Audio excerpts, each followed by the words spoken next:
COVID-19 पछाडिको यो काठमाडौँ सहर शून्य छ।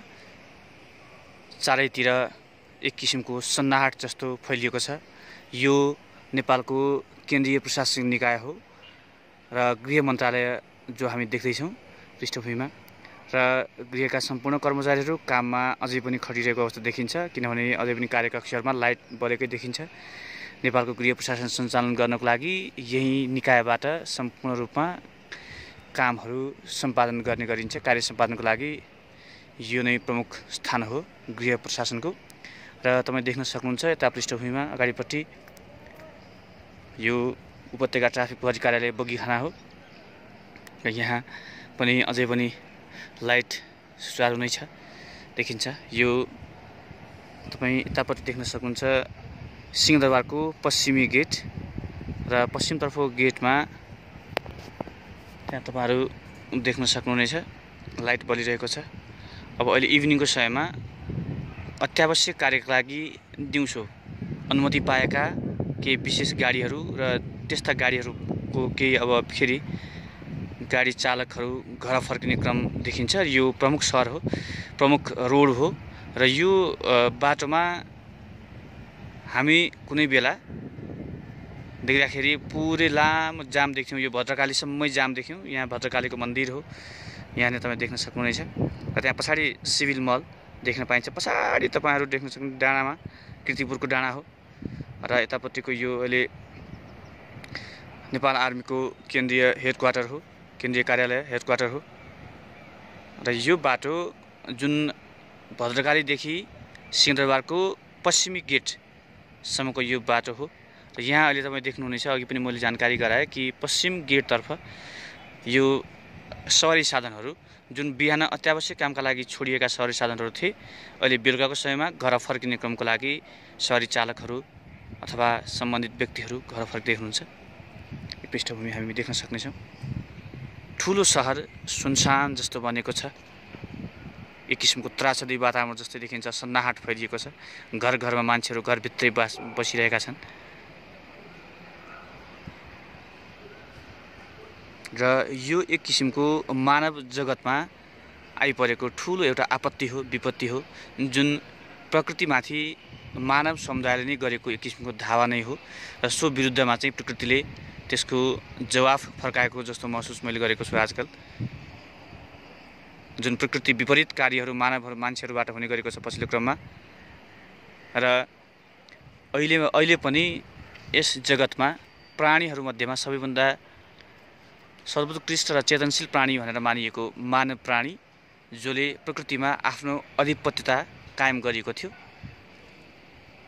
र सोही माथिको यो विपद, यो पक्कै पनि प्रकृति विरुद्धको मानिसहरूको क्रियाकलाप नै हो जस्तो लाग्छ। कोभिड-19 र यतापट्टि देख्नुहुनेछ सुनसान भद्रकाली सडक।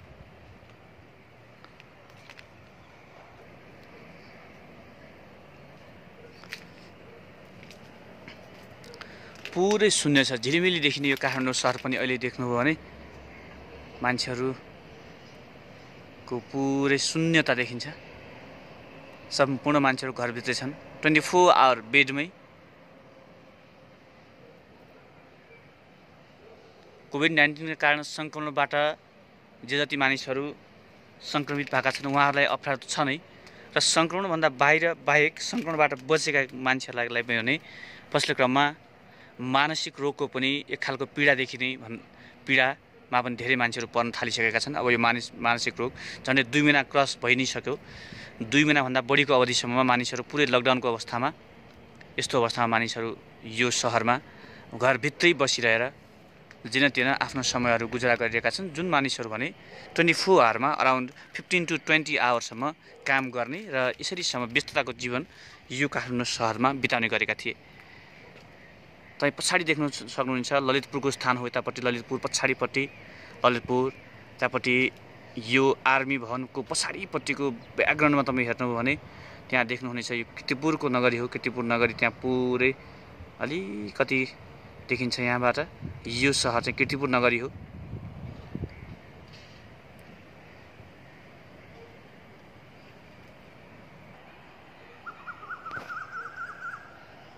तपाईँ यो स्थान देख्नुहुनेछ, यो भृकुटी मण्डपको फन पार्क हो र यो फन पार्कमा अहिले शून्यता छ, नत्र होइन भने हरियाली छ तर शून्य छ। हरेक वर्ष यहाँ तपाईँले कुनै पनि समय खाली देखिन्थ्यो। पहिला दिनभरि मान्छेहरूको आवागमन हुने, पार्कमा मनोरञ्जन गर्ने बालबालिकाहरूदेखि वृद्धासम्मका मान्छेहरू यहाँ आएर आफ्नो केही समय व्यस्त जीवनभन्दा बाहिर गएर एकैछिन आराम गर्ने, विश्राम गर्ने र आफ्नो मनोरञ्जन गर्नको लागि यो स्थानलाई प्रयोग गर्ने गरिन्थ्यो भने अहिले पुरै शून्य छ। र पृष्ठभूमिमा पछाडि अगाडिपट्टि अझै देख्न सक्नुहुनेछ यो टुँडिखेल र पछाडिपट्टिको सुन्धारा इलाका, वीर अस्पताल सुन्धारा र नवनिर्मित बन्दै गरेको फेरि अहिले यो तपाईँ देख्नुहुनेछ यो जुन स्थान हामीले नेपाल टेलिकमभन्दा पछाडिको स्थान, त्यतापट्टि यो धरहरा हो, निर्माणाधीन अवस्थामा रहेको धरहरा। र पछाडिपट्टिबाट तपाईँ उता पछाडि देख्नुहुन्छ उज्यालो द्वीप देखिनुहुन्छ तपाईँहरूले, यो स्वयम्भू हो जहाँ शान्तिका प्रतीक भगवान गौतम बुद्धको उहाँ त्यहाँ विराजमान हुनुहुन्छ। त्यहाँबाट देख्न सक्नुहुनेछ। र यो बाटो भने यो बाटो हो, यो एरिया प्रदर्शनी मार्ग हो। पछाडिपट्टिका भवनहरू पुरै रिक्त छन्, सन्नाटा छ, काठमाडौँमा सन्नाटा। त्यस्तै आकाशको वातावरण पनि देखिन्छ, हेर्नुहोस् कालो बादल। पश्चिमतिरको यो भूभाग हो, पश्चिमतर्फ सूर्यास्त भइसकेको छ र आकाशमा पनि एक खालको कालो बादलले यो वातावरणलाई झनै तर्सित बनाइरहेको देखिन्छ। साउन भदौको जस्तो ठुलो झरी दिनभरि पर्ने गर्छ। यो झरीका बावजुद हावाहुरी र प्रकृतिले पनि अहिले यो मानिसहरूलाई चाहिँ एक खालको चेतना दिन खोजिरहेको छ जस्तो लाग्छ। जुन मानिसहरूका क्रियाकलापले गर्दा प्रकृति विरुद्धका जुन कामहरू जे जति भए, यसको सबैको सजाय मानव जातिले भोग्दै आएको हो जस्तो लाग्छ मलाई। यो प्रकृतिमा भएका हरेक जनावर, पशु पक्षी, बोट बिरुवा, सजीव निर्जीव वस्तुहरूको यो प्रकृतिमा उत्तिकै अधिकार र सबैको साझा भूमि हो यो प्रकृति। तर मानिसहरूले आफूलाई यस जगतमा, यस पृथ्वीमा सबैभन्दा चेतनशील र सबैभन्दा बलियो आफूलाई सम्झेर जुन प्रकृतिमाथि एक खालको अधिपत्यता कायम गर्न खोजेको जुन बल र दुष्प्रयास भन्छु म त्यसलाई, बलमिच्याइ जुन गरेको थियो, त्यसको परिणामस्वरूप अहिले हामी यो कोभिड-19 लगायतका विभिन्न रोगहरूबाट मानव जगत नै सङ्कटमा पर्न सक्ने अवस्थाको सृजना भएको देखिन्छ।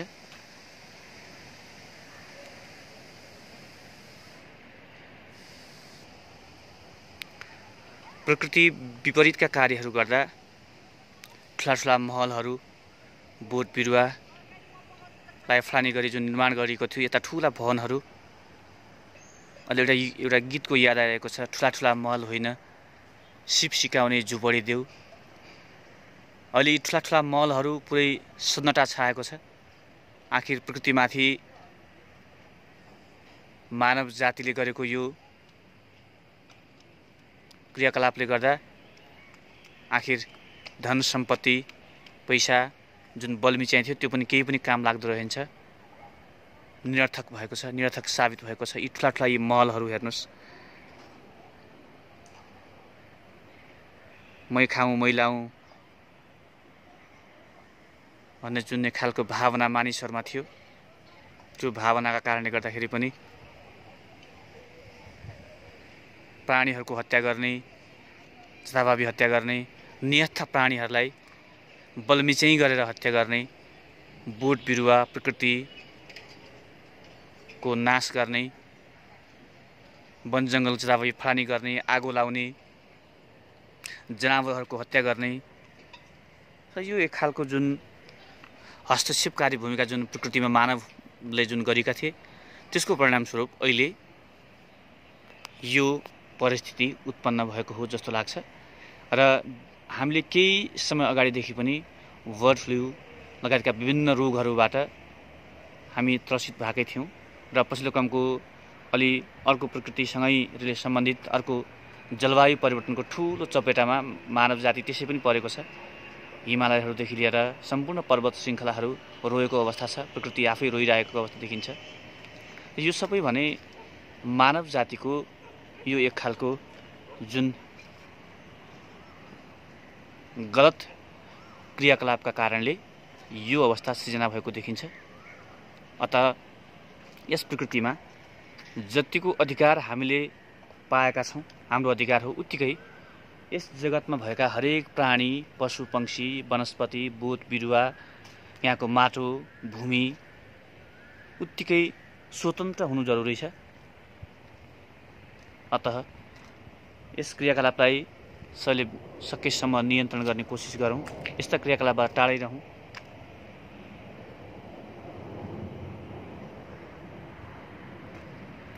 र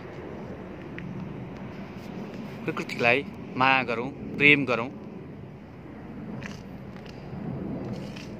यही अनुरोध छ सबै साथीहरूमा। नियथा प्राणीहरूको हत्या गर्ने कार्यलाई बन्द गरौँ भन्न चाहन्छु। कोभिड-19 को बेला छ। यस्तो बेलामा सबै मान्छेहरू आफ्नै घरभित्रै बसौँ, सामाजिक दूरी कायम गरौँ, सरकारले अवलम्बन गरेको नीतिको पूर्ण कार्यान्वयन र पालना गरौँ।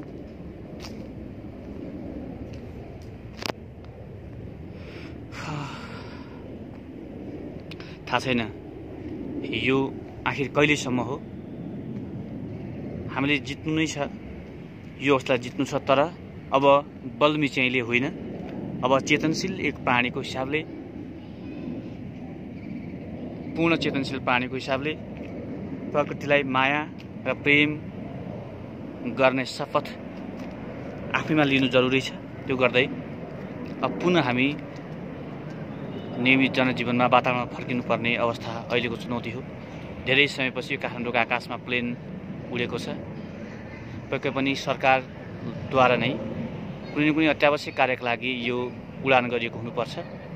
अन्यथा नेपालबाट आन्तरिक र बाह्य सम्पूर्ण उडानहरू स्थगित गरिएको अहिलेको परिस्थिति हो र लामो समयपछि काठमाडौँबाट अहिले एउटा उडान भएको छ। विदेशमा पक्कै पनि केही अत्यावश्यक सामग्रीहरू ल्याउनको लागि नेपाल सरकारद्वारा नै यो